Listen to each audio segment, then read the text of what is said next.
Mesdames et messieurs, assalamu alaikum wa rahmatullahi ta'ala wa barakatuh. Le secteur de santé constitue une priorité majeure pour le Royaume du Maroc, avec d'un côté une évolution favorable en termes de politique publique, de couverture médicale et d'ouverture sur les acteurs privés, et de l'autre côté un ensemble de défis à relever qui restent importants et qui nécessitent l'adhésion de toutes les parties prenantes pour gagner en efficacité et en pertinence. Nous avons le plaisir de vous accueillir aujourd'hui à Jalasat al-Yusr pour discuter du secteur de la santé. Nous allons essayer de répondre aux questions suivantes. Tout d'abord, quels sont les défis du secteur de la santé et quelles sont les évolutions futures? 2. Quels sont les prérequis et les points de vigilance à prendre en considération lors d'un investissement dans le secteur de la santé? 3. Dans quelle mesure la finance participative pourrait contribuer à l'essor du secteur de la santé? Et enfin, quelles sont les offres de Banque al-Yusr destinées aux professionnels de la santé? Pour répondre à ces questions, nous avons le plaisir d'accueillir professeur Moustapha Fatihi, médecin néphrologue, cofondateur et ex-directeur médical de la clinique Ville Verte et actuellement médecin néphrologue au centre hémodialyse Aboumen à Casablanca. Merci. Bonjour, monsieur. Merci, c'est très. Merci beaucoup. On a aussi Dr Mohamed Khairat, conseiller charia de Banque al-Yusr, professeur de droit islamique à la faculté charia de Fès et membre de plusieurs comités charia à l'international. Bienvenue, c'est Dr Khairat. Marhaba. Et enfin, Madame Mouna Bniouri, notre hôte, directrice générale de Banque al-Yusr. Marhaba. Premier point qu'on va adresser durant cette rencontre est l'intérêt de Banque al-Yusr pour le secteur de la santé. La première question, je vais l'adresser à Madame Mouna Bniouri. Aujourd'hui, Banque al-Yusr a exprimé son intérêt pour le secteur de la santé. On aimerait bien comprendre un peu la pertinence et les raisons derrière ce choix. Merci beaucoup et bienvenue encore à nos invités. En fait, dans notre qualité de banque participative, nous avons voulu introduire une dimension durabilité à notre modèle d'affaires. Et quand on dit durabilité, on ne parle pas uniquement de questions environnementales, on parle aussi de questions relevant du bien-être et de la santé des populations. C'est donc tout naturellement dans ce sens que nous avons choisi d'adresser le secteur de la santé. Comment nous allons l'adresser? En fait, nous sommes basés pour cela sur les défis relevés par le Haut Commissariat au Plan. Aujourd'hui, nous devons ensemble faire face au défi de relever la capacité litière de notre pays. Nous devons aider à la déconcentration des unités hospitalières. Et nous devons retenir les capacités, les compétences marocaines et les encourager à rester et à exercer dans le pays. Donc, j'y reviendrai tout à l'heure. Des solutions ont été faites dans ce sens. Donc, pour aider à l'installation, nous veillons à l'installation des unités hospitalières. Pour la déconcentration, nous veillons à aussi participer aux investissements qui se font en dehors de l'axe Kenitra-Casablanca. Et puis, nous avons une offre spécifique pour les jeunes diplômés qui souhaitent s'installer à titre privé. Merci, madame. Le deuxième point qu'on va adresser dans cette rencontre, c'est l'état des lieux et les besoins de financement dans le secteur de santé au Maroc. Et là, je vais m'adresser au professeur El Moustapha El Fatihi. Vous êtes médecin néphrologue, vous êtes cofondateur et ex-directeur médical d'une clinique. On aimerait bien avoir votre avis sur l'évolution du secteur de santé et les évolutions aussi en termes de besoins de financement. Merci. Effectivement, au Maroc, le droit à la santé a été inscrit dans la Constitution en 2011. Et donc, tout citoyen a droit à un soin de qualité. La santé est donc devenue une priorité nationale. À partir de cette date, il y a une réforme ou plutôt une refonte du système de santé, avec des accélérations au fil des dernières années. À commencer par la loi 131/13. Autrement dit, l'ouverture du capital de santé aux investisseurs non médecins. Aujourd'hui, les investisseurs, que ce soit médecins, non médecins, nationaux, internationaux, peuvent s'investir dans le domaine de la santé. Ils peuvent construire des établissements de santé. Mais la direction reste entre les mains de médecins. Le médecin directeur est le seul à avoir aujourd'hui la responsabilité de diriger un établissement, la responsabilité légale. Ce dernier devrait s'entourer bien sûr des médecins qui exercent, d'un comité médical d'établissement, d'un comité d'éthique, d'un comité de lutte contre les infections nosocomiales. Bref, il y a une loi qui dicte exactement comment ces investisseurs peuvent interagir avec le médecin directeur pour ces établissements de santé. C'est le premier point. Le deuxième point, qui est la généralisation de l'assurance maladie pour tous les citoyens marocains. C'est très important, c'est un domaine qui est, je pense, pour y dire, il est unique et qui a été applaudi par les instances internationales grâce à la décision de Sa Majesté le roi Lensro. C'est un chantier qui a été ouvert et qui est maintenant en cours de finalisation. Tout citoyen a droit à la santé. Et aujourd'hui, le Maroc, rien qu'à Motadamoun, il compte, je veux dire, 10 millions de citoyens marocains qui sont couverts par Amotadamoun. Et c'est l'État qui paye le droit pour ce type d'individus. Bien sûr, en se basant sur un coefficient d'établi, un coefficient de vie sociale, un coefficient de pauvreté pour déterminer les gens éligibles. Aujourd'hui, il y a la loi qui dicte l'investissement, il y a l'assurance maladie qui est généralisée aux citoyens. Certains défis restent, bien sûr, persistent. Quand on fait l'analyse, l'état des lieux aujourd'hui, les défis qu'on devrait relever sont, je pourrais dire, de deux ordres. Le premier est d'ordre humain. On a un déficit énorme en personnel paramédical. On compte aujourd'hui 68 000, rien qu'à l'échelon de 2030. Un déficit au nombre de médecins. Nous sommes aujourd'hui à 800 médecins par million d'habitants. Si je fais un benchmarking international, en France, ils sont à peu près à 3300. Si je parle de la Tunisie, pas loin de chez nous, ils sont à 2000 médecins par million d'habitants. L'OMS exige 2300 médecins par million d'habitants. Donc, on a un déficit énorme. Le gouvernement essaie de répondre à cette problématique, essentiellement par l'ouverture des universités de formation de médecins.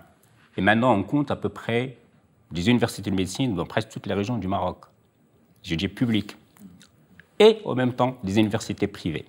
Le but, c'est d'arriver à couvrir la répartition, plutôt déjà le nombre. Le deuxième point, c'est la répartition géographique.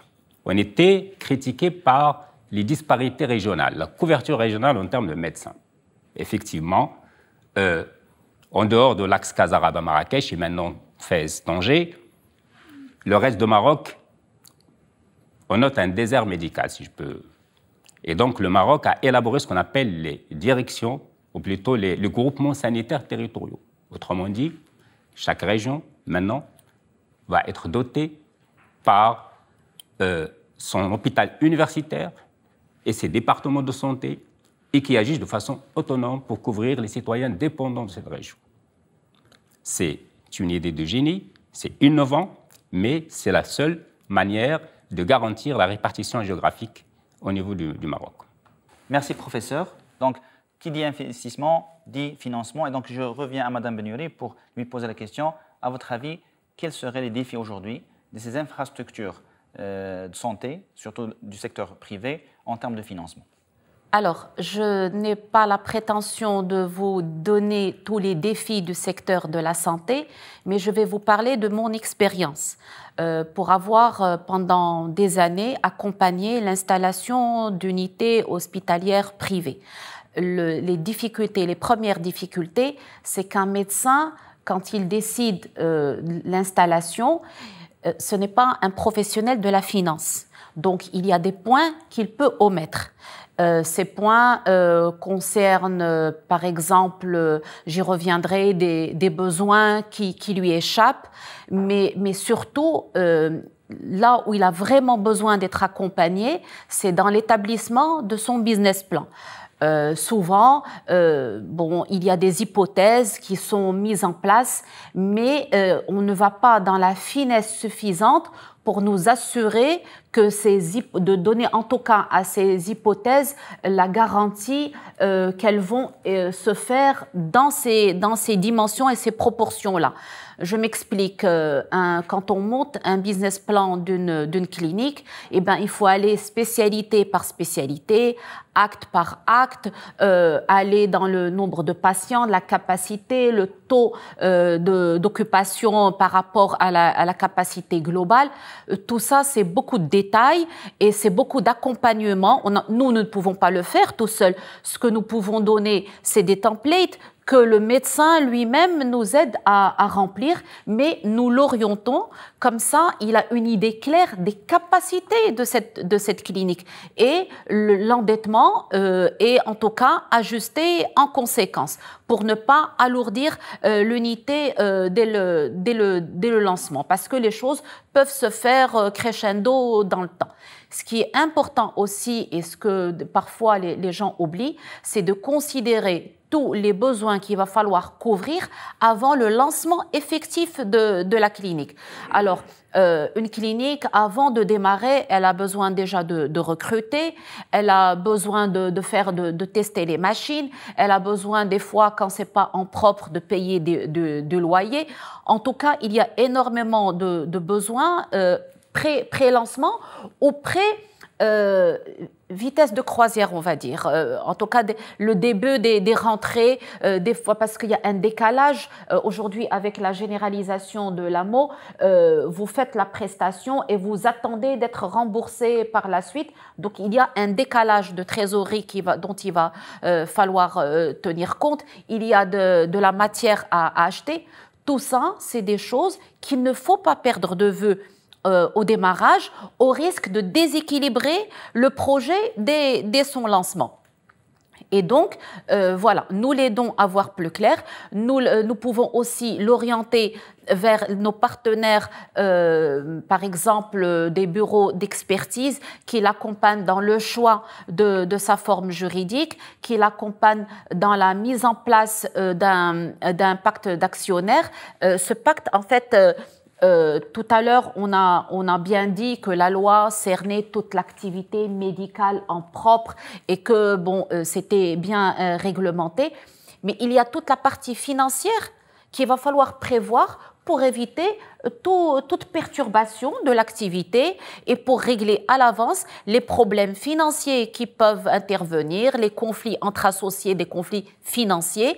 Tout ça peut être prévu dans un pacte d'actionnaires pour que tout coule de source et qu'on n'ait pas à chaque fois besoin d'arbitrer ou d'arrêter l'activité. Merci madame, c'est très intéressant comme retour. Troisième point porte sur les points de vigilance à prendre en considération lors de l'implémentation d'une infrastructure de santé au Maroc. Je m'adresse au professeur Fatihi.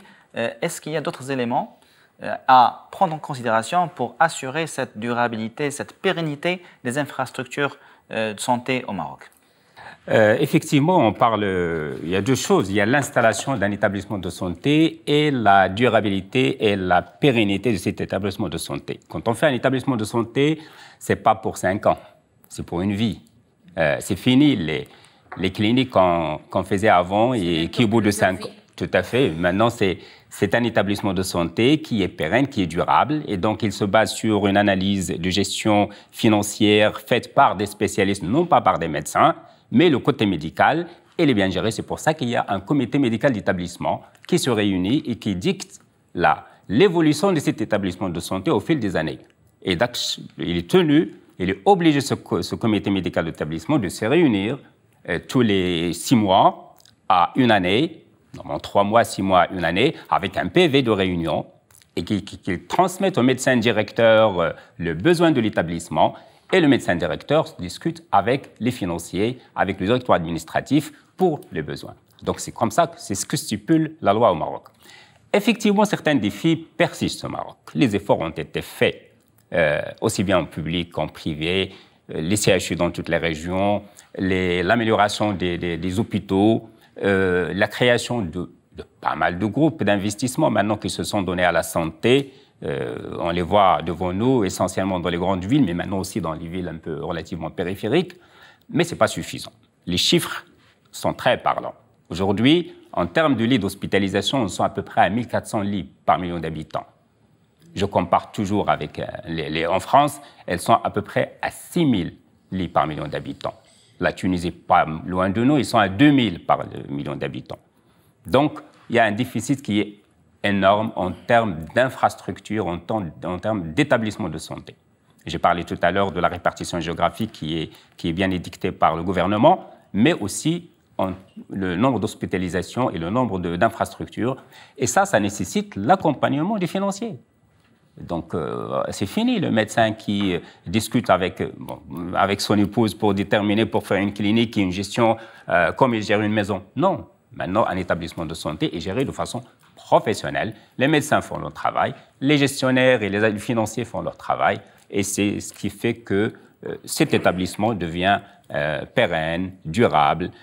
Je ne dis pas lucratif. Le but de la santé, ce n'est pas d'être lucratif, mais il donnera un soin de qualité pour les citoyens marocains. Merci professeur. Maintenant, on va discuter du rôle de la finance participative dans l'essor du secteur de santé au Maroc.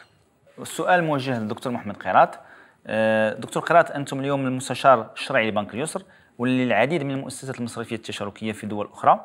اليوم كيفاش ممكن بنك تشاركي يساهم في خدمات القطاع الصحي؟ بسم الله الرحمن الرحيم. السلام عليكم.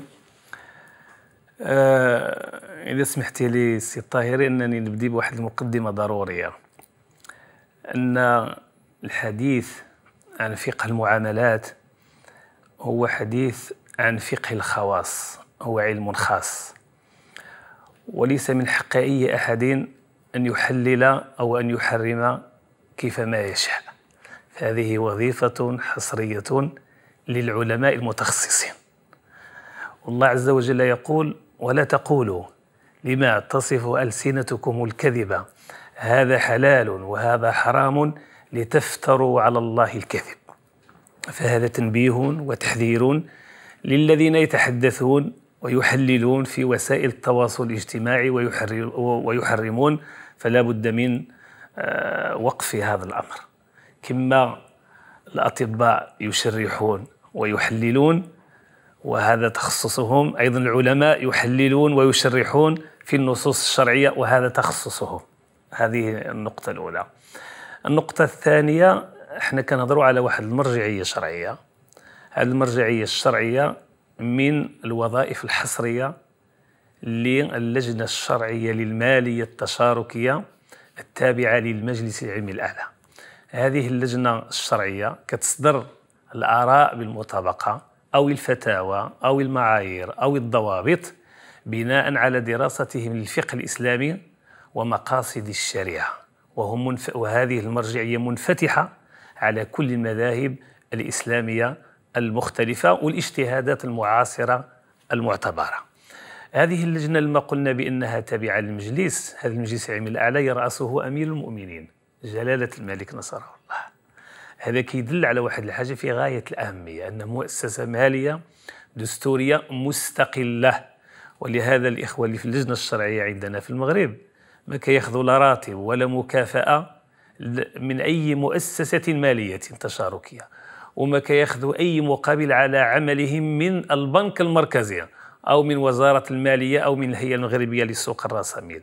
فإذا نتحدث عن قدر مهم من الاستقلالية، نتحدث عن قدر كبير من المصداقية، بدليل أن أي بنك تشاركي، هي المديرة حاضرة معنا، أن أي خدمات من البطاقات وفتح الحساب والتحويلات والحوالات وما إلى ذلك لابد أن تجد عليها طابعا وخاتما من اللجنة الشرعية للمالية التشاركية. هناك مصادقة ومتابعة. فهذه الخدمات اللي كتقدمها البنك التشاركي مبنية على واحد الباب فقهي معروف لمن أراد أن يرجع ويفهم، ما يسمى بإجارة الأعمال وإجارة الخدمات أو إجارة الأشخاص. هذا على مستوى الخدمات. على مستوى التمويلات عندنا نوعان، فيه نوع نسميه البيوع وفيه نوع نسميه المشاركات. هذا النوع من البيوع مبني على قاعدة نبوية شريفة في كلمتين: الخراج بالضمان. الخرج يعني الربح بالضمان هي المسؤولية وتحمل المخاطر، بمعنى أن البنك حتى يعني من أجل أن يستحق الربح عليه أن يتحمل المسؤولية أو الخسارة إن وقع تلف أو هلك لهذه السلعة. وهذا فارق مهم حتى لا يظن الناس بأن لا فرق بين هذه البنوك وبين البنوك الأخرى. هذه فروق شرعية وفروق قانونية وفروق اقتصادية مالية، خصنا غير شوية ديال التأمل وغلغلة النظر في هذه الفوارق، والحمد لله المنطق يؤيد هذا الأمر. فيه نوع آخر يسمى بالمشاركات. هذه المشاركات مبنية على قاعدة أخرى فيها كلمتان: الغنم بالغرم، بالتعبير المعروف المشاركة في الربح والخسارة.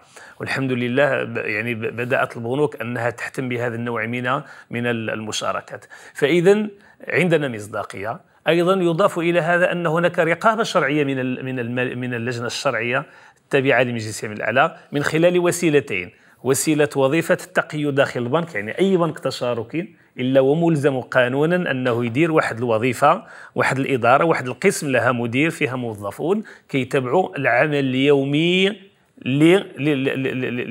للبنك. وأيضا عندنا تدقيق الآن جديد يسمى بالتدقيق الخارجي، يقدم تقريرا إلى البنك المركزي والبنك المركزي يقدمه إلى المجلس العلمي الأعلى. إذ نتحدث عن مظاهر وتجليات كبيرة تدل على أن المغرب فيه هذا القدر من المصداقية. الإجابة على سؤالكم هو لما تكلمنا على المنتجات التمويلية نفهم بأنها منتجات تخدم الاقتصاد الحقيقي، ليست هي نقود مقابل نقود دير بها كما بغيتي، وإنما هي تشارك معك في شيء حقيقي، في تبيع لك سلعة حقيقية مرتبطة بالإنتاج، مرتبطة بالقيمة المضافة الاقتصادية للبلد. من تلك القطاعات المهمة هو القطاع الصحي وقطاع التعليم وقطاعات أخرى مهتمة بها البنوك التشاركية على وجه العموم، ومنها بنك اليسر على وجه الخصوص، منها القطاع الصحي. لماذا القطاع الصحي؟ أنا كنذكر واحد المقولة أعجبتني. أحد العلماء قال: صنفان من الناس، جوج ديال الأنواع ديال الناس لا يستغني عنهما الناس. شكون هما؟ العلماء لأدياننا، العلماء لأديانهم، والأطباء لأبدانهم. وهذه مفارقة عجيبة، احنا كنهضروا على العلماء اللجنة الشرعية التشاركية، وأيضا معنا البروفيسور كنهضروا على القطاع الصحي. إذا ما نقدروش نستغناو لا على العلماء يورونا الدين ديالنا كيفاش نخدموا كيفاش نديروا، وأيضا القطاع الصحي مهم لأنه كنتكلموا على المقاصد الضرورية الخمسة، منها حفظ الدين وحفظ النفس والعقل والنسل. هذا حفظ النفس والعقل والنسل هذا تخصص القطاع الصحي. فكون أن البنك بغى يدعم ويعطي القوة ديالو والجهد ديالو لخدمة القطاع الصحي ويواكب هذا التطور الذي يعرفه المغرب على كل المستويات وعلى كل الأصعدة، هذا إنما يخدم الاقتصاد، يخدم الاستثمار الحقيقي، ويخدم قبل ذلك مقاصد الشريعة. الناس كيتسولوا كيقولوا هذا البنوك وشنو غادي دير من ناحية الشرعية وشنو كتحقق شي مقاصد شرعية. إذا دعمت القطاع الصحي، خاصة أن هذا القطاع الصحي فيه الناس من عندهم قناعات يريدون منتجات توافق قناعتهم. هذا البنك الآن يقدم منتجات فيها امتيازات حقيقية ملموسة تهم هذا القطاع من أجل أن ينطلق ومن أجل أن تتم مواكبة أساسية في هذا الإطار.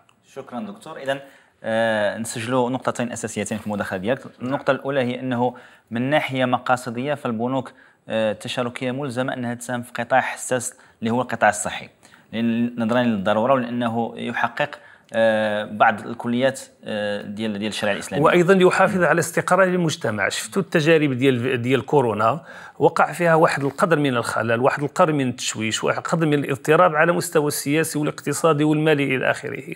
فكون أن الإنسان يدعم، إنما هذا دعم للقطاع الصحي يؤدي إلى دعم واستقرار أوضاع المجتمع على وجه العموم.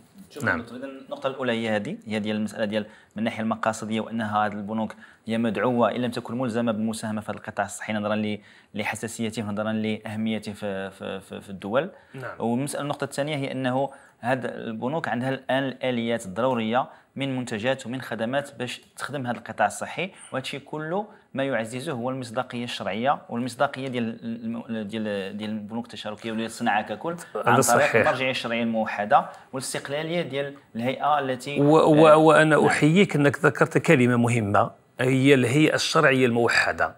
هذا مما انفرد به المغرب مع بعض الدول مؤخرا. هذا مش باش نتفاداو مشاكل التشويش والاضطراب في الفتاوى. لما غادي يكون عندك جهات متعدده تفتي، هنا غادي يوقع التنافس وغادي يوقع تمييع للشريعه الاسلاميه، غادي يوقع واحد الفتوى وواحد الاضطراب كما كنشوفوا في وسائل التواصل الاجتماعي.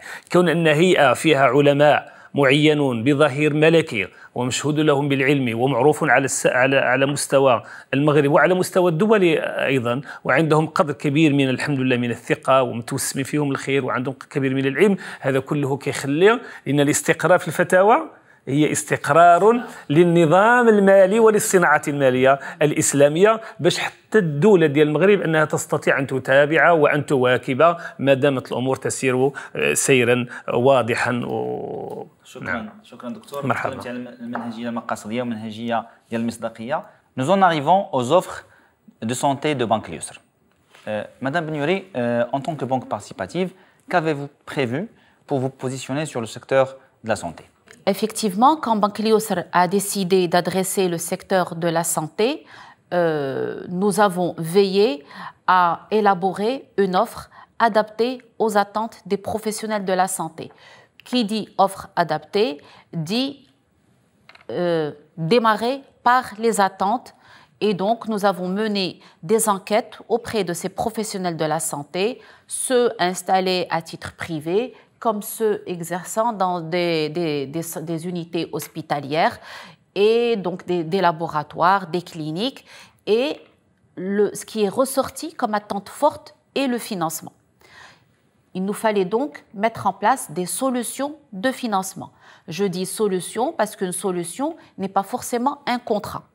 Une solution, elle est un peu plus générale et plus globale. Donc, ces solutions devaient aussi, par ces solutions, nous devions aussi nous distinguer. Nous distinguer, c'est donner un avantage en termes de quotité de financement, un avantage en termes de taux et un avantage en termes de durée de remboursement. Ça, c'est pour le financement. Mais un financement tout seul n'est pas suffisant. Pour réussir un projet, il faut bien l'étudier en pré-investissement. Donc, nous offrons de l'accompagnement pré-investissement. Et cet accompagnement consiste à aider le professionnel de la santé à cerner l'ensemble de ses besoins, mais pour pouvoir y répondre dans le programme de financement, donc le programme d'investissement doit être le plus exhaustif possible.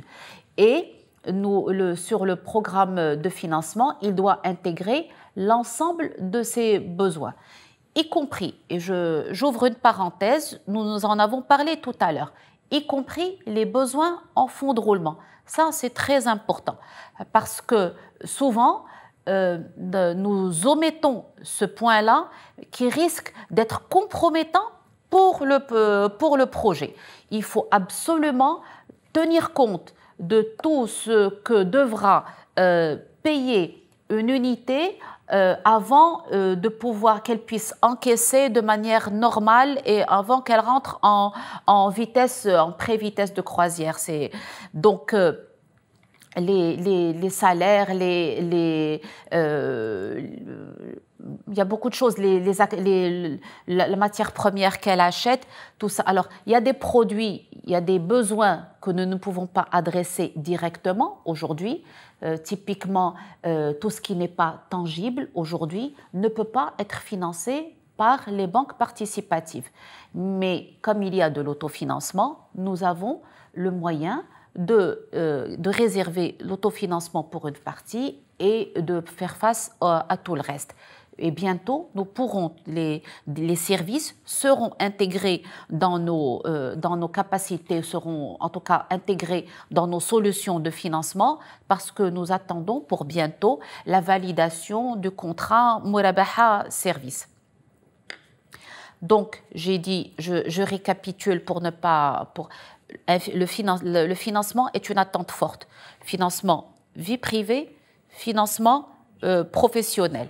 Sur le financement professionnel, ça peut être un investissement unique, l'investissement d'un matériel unique, comme un investissement global de toute une unité, un programme d'investissement. Attention, dans le programme d'investissement, ne surtout pas oublier le besoin fonds de roulement et prévoir dans le plan de financement comment l'adresser. Alors, un financement tout seul peut ne pas être, n'est pas complet, ce n'est pas une solution complète. Il faut de l'accompagnement, justement l'accompagnement pour que, un, on puisse cerner tous les besoins, j'en ai parlé, mais deux, pour qu'on puisse évaluer les capacités réelles de cette entité. Il faut qu'on aille dans le détail, dans un business plan, il faut qu'on aille avec le professionnel de la santé. De toute façon, un dossier financement se monte toujours avec la personne intéressée. On ne peut pas faire abstraction de la personne intéressée. C'est la personne intéressée qui monte le dossier. Nous ne donnons que le cadre. Mais c'est la personne intéressée qui monte le dossier. Donc, nous l'aidons à mettre en place son business plan, mais nous l'aidons nous le challengeons pour qu'on soit sûr qu'on est proche de la réalité et que les hypothèses sont réalistes, pour ne pas avoir de mauvaises surprises. Donc, cet accompagnement se fait par nos équipes propres, mais nous pouvons orienter nos clients vers nos partenaires pour du conseil juridique, fiscal, et il est important dans ce sens de cerner tous ces aspects-là avant de démarrer l'investissement.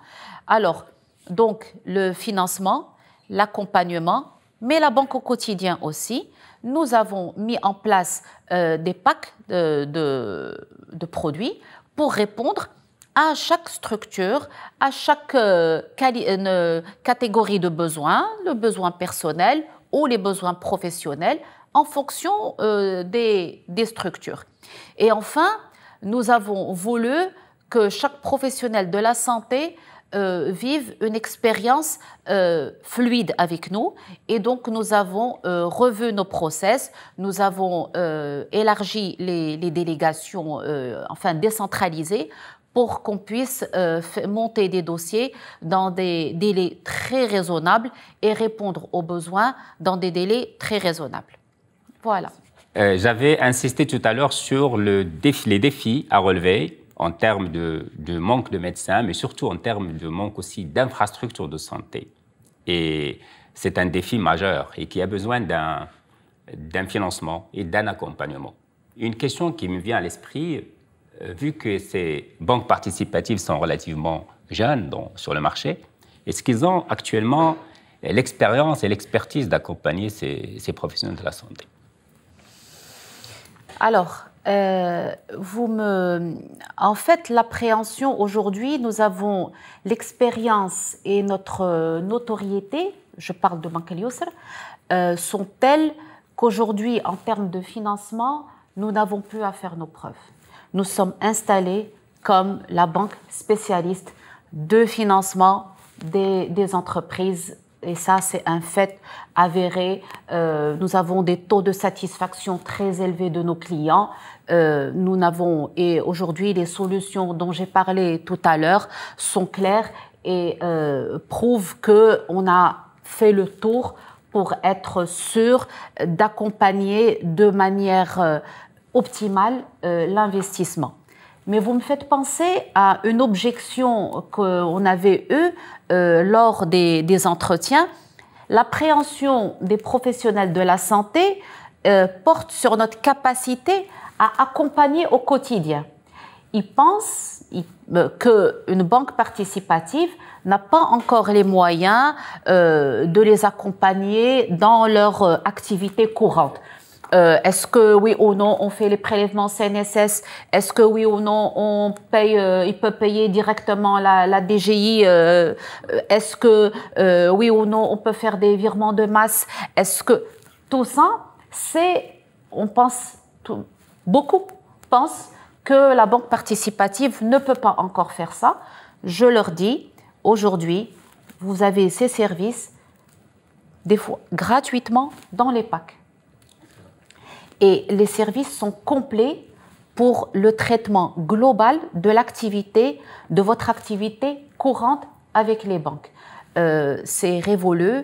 Les banques, nous sommes certes jeunes, mais la pression du marché était telle qu'on a couru pour être aux normes et pour nous aligner sur le reste des banques conventionnelles.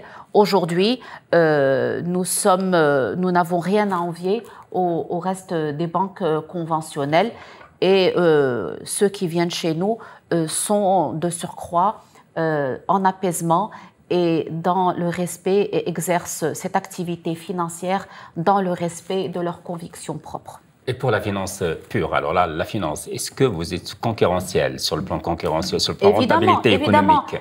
Parce que c'est une question qu'on se pose, nous, en tant que professionnels. Oui, il y a un accompagnement, oui, il y a les banques participatives. Sur le plan charia, ça nous encourage. Effectivement, on est beaucoup plus partant. Alors, revient à ce moment-là le calcul économique pour un professionnel de la santé, pour tout citoyen, il n'y a pas que les professionnels de la santé. Est-ce que c'est encourageant sur le plan? Est-ce que l'offre Mais justement, j'en ai parlé, nous avons tenu à être exhaustif, mais deux, à être compétitif.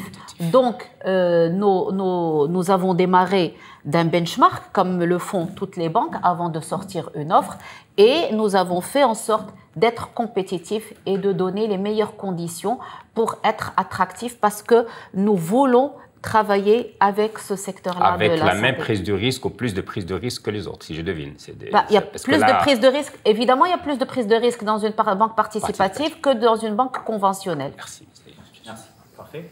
Juste pour conclure cette rencontre, nous avons pu, avec nos intervenants, de balayer l'état des lieux du secteur de santé. Aujourd'hui, le contexte global est favorable, avec une ouverture sur les acteurs privés pour canaliser plus de fonds vers ce secteur.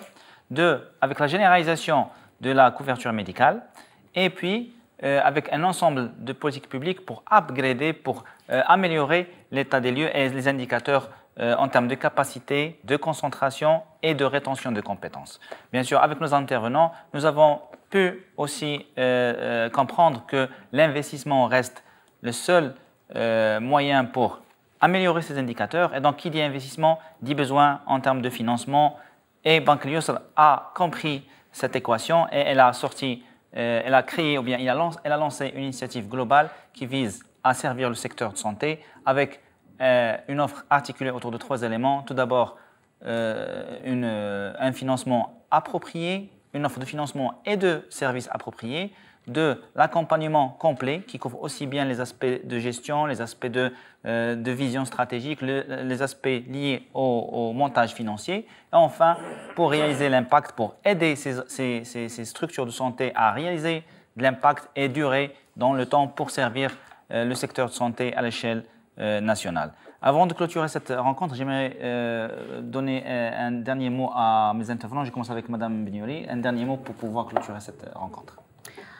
Alors, je vais dire aux professionnels de la santé qu'en fait, au-delà de la banque, on recherche un banquier qui nous écoute, qui nous comprend, qui est proche et qui est accessible à tout moment.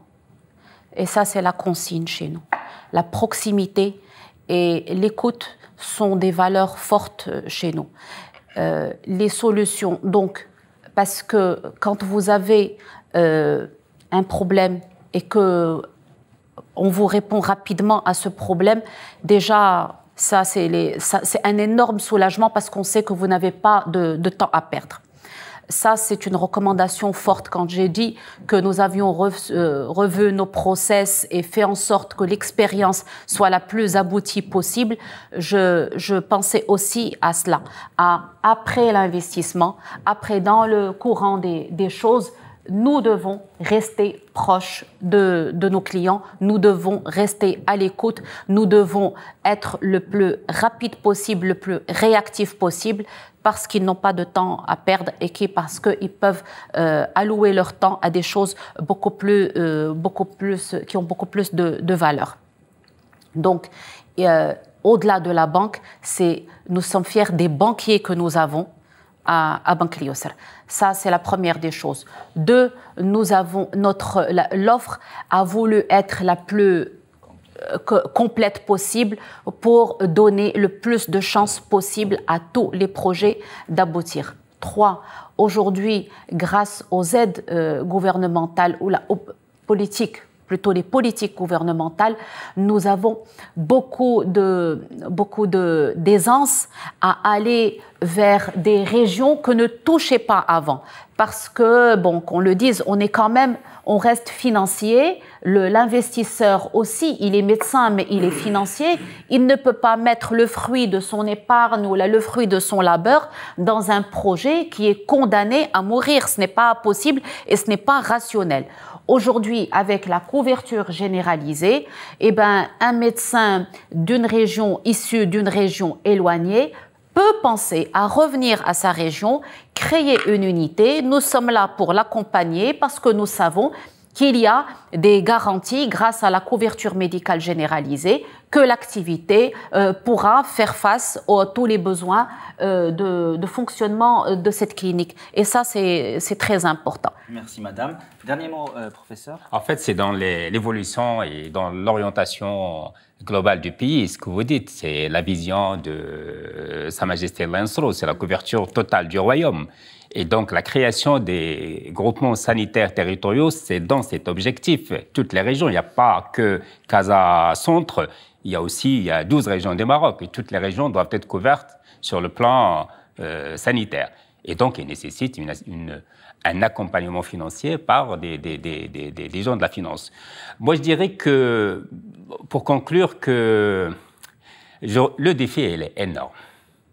La politique du Maroc est une politique qui est visionnaire. Sur le plan légal, tout est fait. Sur le plan généralisation de l'AMO, c'est fait et c'est en cours de finalisation. Donc, reste à nous, professionnels de la santé, de suivre et de monter dans le train, ou bien de conduire, d'être des leaders. Reste aussi aux financiers de nous accompagner pour pouvoir accomplir notre mission.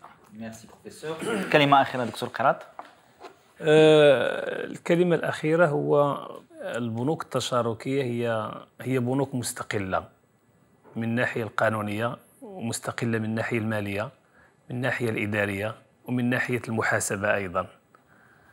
صحيح أنه كاين واحد التأثير من الشركة المساهمة أو البنك المساهم، لكن هذا التأثير يتعلق فقط بضبط قدر من الإدارة درءا للوقوع في المخاطر، لأن البنك في النهاية كيمثل واحد السياسة النقدية مطلوب أنه يكون في واحد المستوى باش ما يجيناش مشاكل داخل البلد.